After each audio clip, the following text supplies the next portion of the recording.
As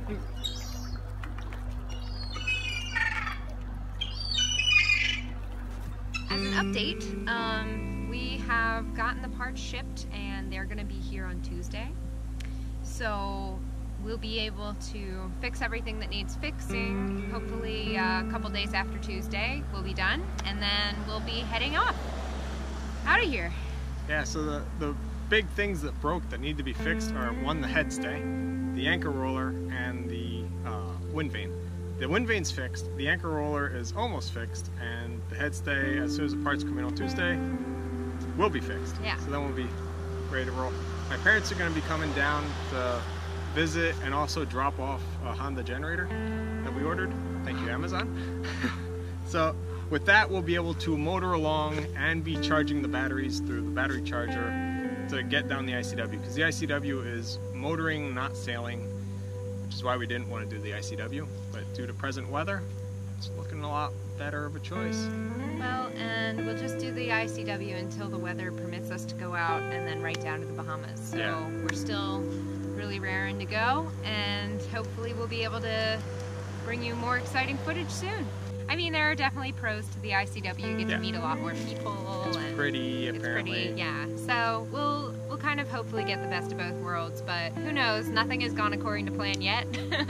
Yeah. So right now our plan is we're gonna leave here and head down the Sound towards Newbern through the Neuse River, then cut through the ICW and hop into Beaufort. From there, we'll see where we go. Yeah. But we're going to the Bahamas via something. One step at a time. Yep. So thanks for sticking with us. Herby makes a really mean tuna steak, so tuna steak and salad for dinner? I think so. Herby cooks the food, and I make it pretty.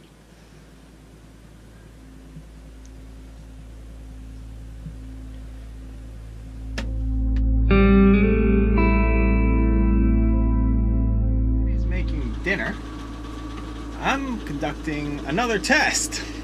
So the test we did yesterday worked out quite well. We ran the motor at 14 amps while the charger was putting back in 14.5 amps.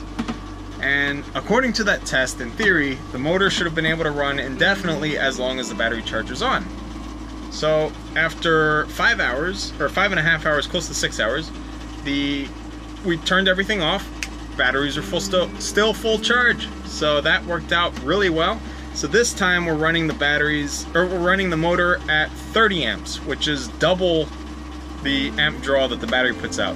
So in theory, we should only be scraping off 15 amps from the battery bank. The other 15 would be coming from the motor bank.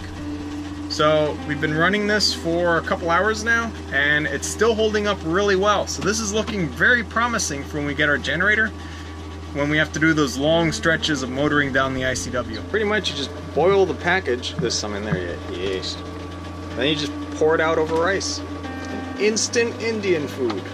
It smells delicious. Yeah, can't wait. And it's great for boats, especially when you're actually moving, which of course we're not right now.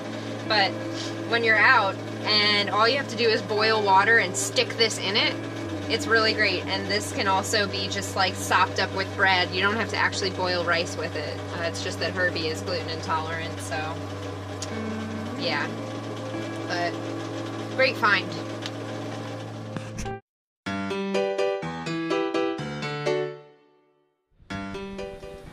Being in the marina, we have access to shore power, which means that we can run the air conditioner.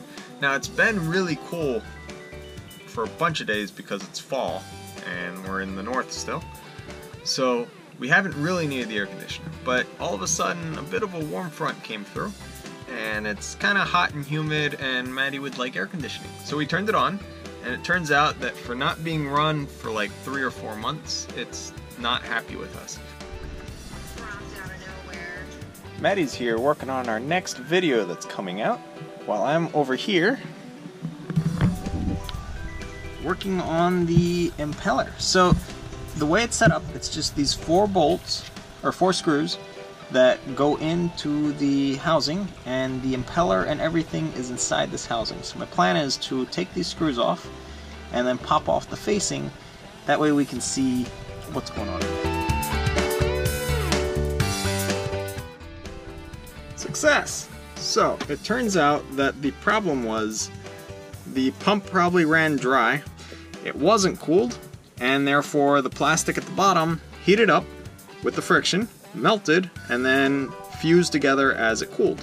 With my rigging knife, I cut away the melted excess plastic that was inside here, and I did the same on the inside of the housing. So the impeller simply pops in this housing, and the magnet draws it in.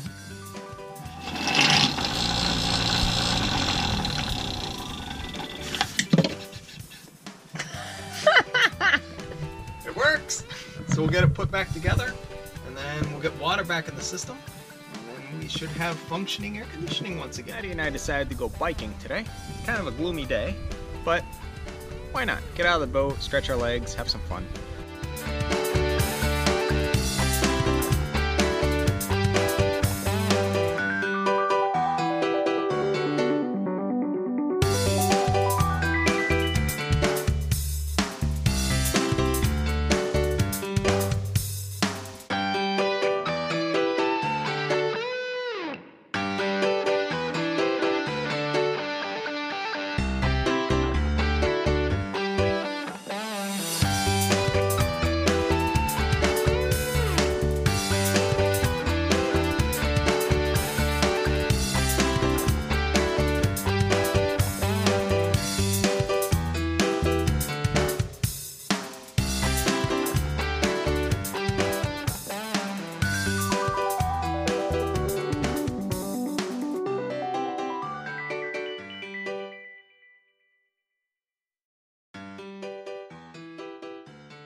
Worth it because of this.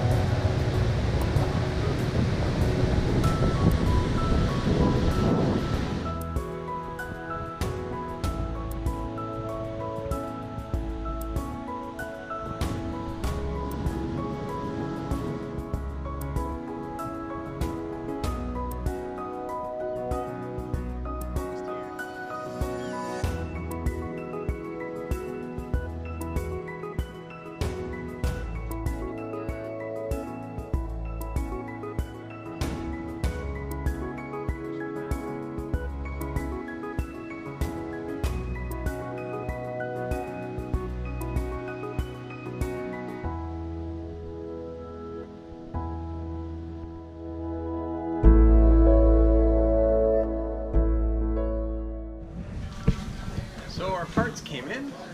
UPS just dropped them off at the marina office. We're gonna go pick them up. Wait for the smoke to start boiling out from under the console.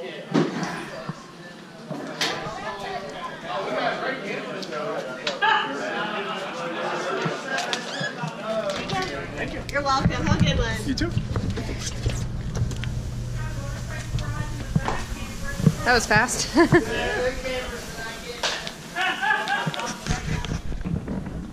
So we had shipped to us the turnbuckle, the toggle, the thimble, and a tube of sealant for the hatch that way it stops leaking on us. So we're going to tackle the headstay tonight, or now, and the sealant we'll do later.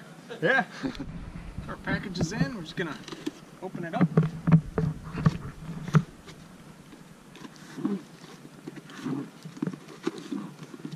Failing at that. There we are. Uh-oh. Yeah. There we go. So shiny. Yeah.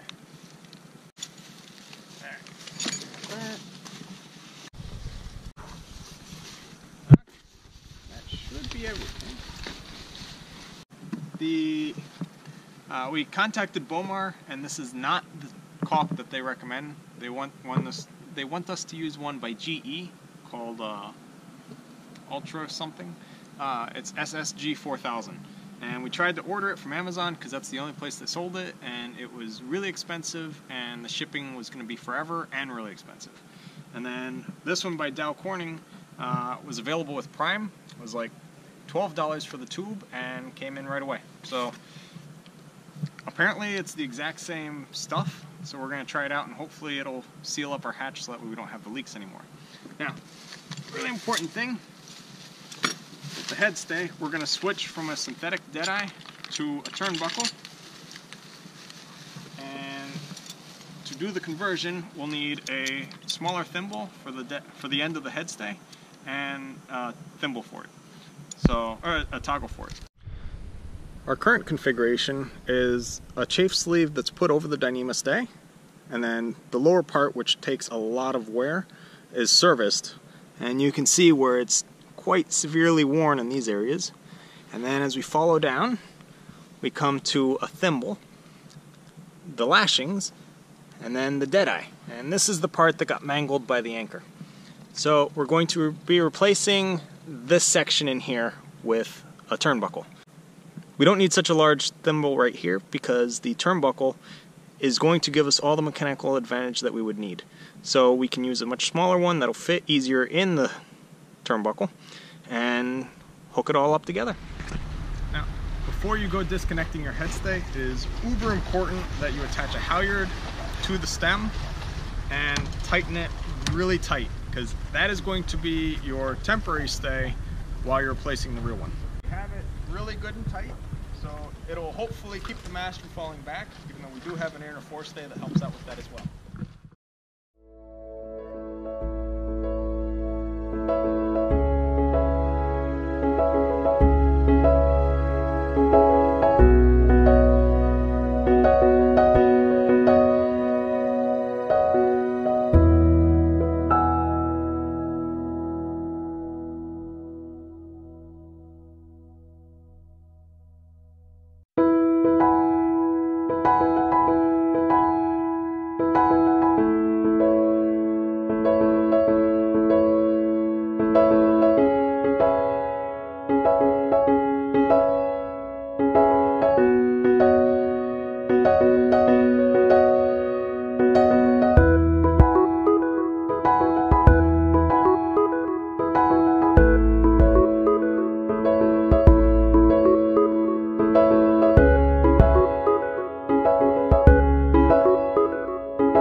Now we have the head stay here, and there's a couple things I wanted to go over that are really important not to ignore on your own rigging. So, there's a simple part called a toggle. It's this guy here, and there's another one down at the bottom of the stem. A lot of times people associate toggles with a miscalculation. They think that you added a toggle because the rigging was too short and you needed an extra 2 inches, which is what each toggle gives you pretty much, on average, depending on the size. So that is true. People do use toggles as a way to compensate for cutting the rigging a bit short, but you shouldn't view toggles as a way to make amends for a mistake. Toggles are there to provide a universal joint. So the rigging comes down, and this toggle here allows it to bend this way and laterally. Now up here you don't get much movement. more movement happens at the chain plate, which is where it's really important, as well as at the masthead fitting. So if we look at the toggle here, when I pull back and forth, it flexes quite a bit. So it's able to rotate on this axis of the clevis pin. Now, that's all well and good, but when you're sailing, the head stays going to sag laterally. And there you can see how it moves side to side.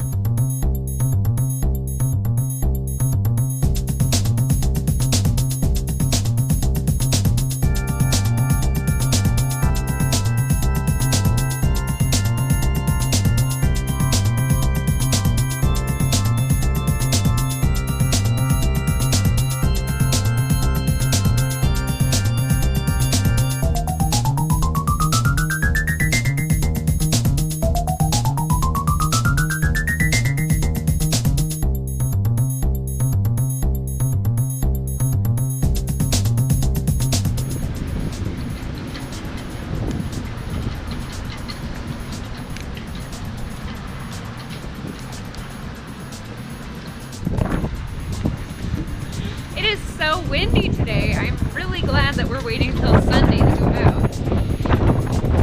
Hopefully it'll all be done with by then. In the meantime, we are getting blown around.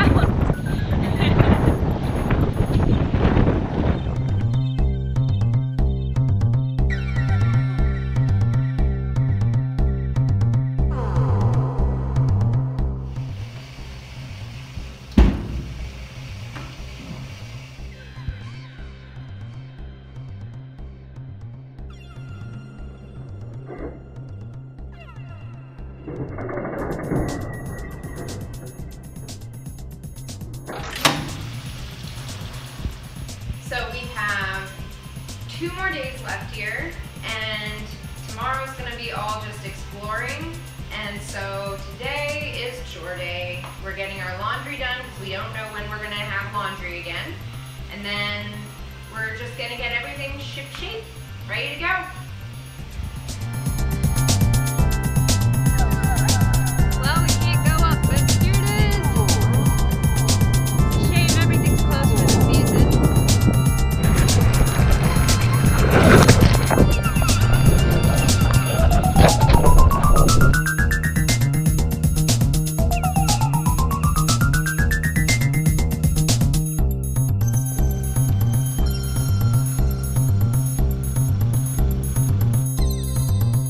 So much for watching, and if you want to become a sailing buddy, you can click the link down below to our Patreon account. Don't forget to like this video and subscribe to our channel, and when you click subscribe, make sure you click on the little bell in the annotation. That way you get notifications as soon as our next video is uploaded. Thanks so much!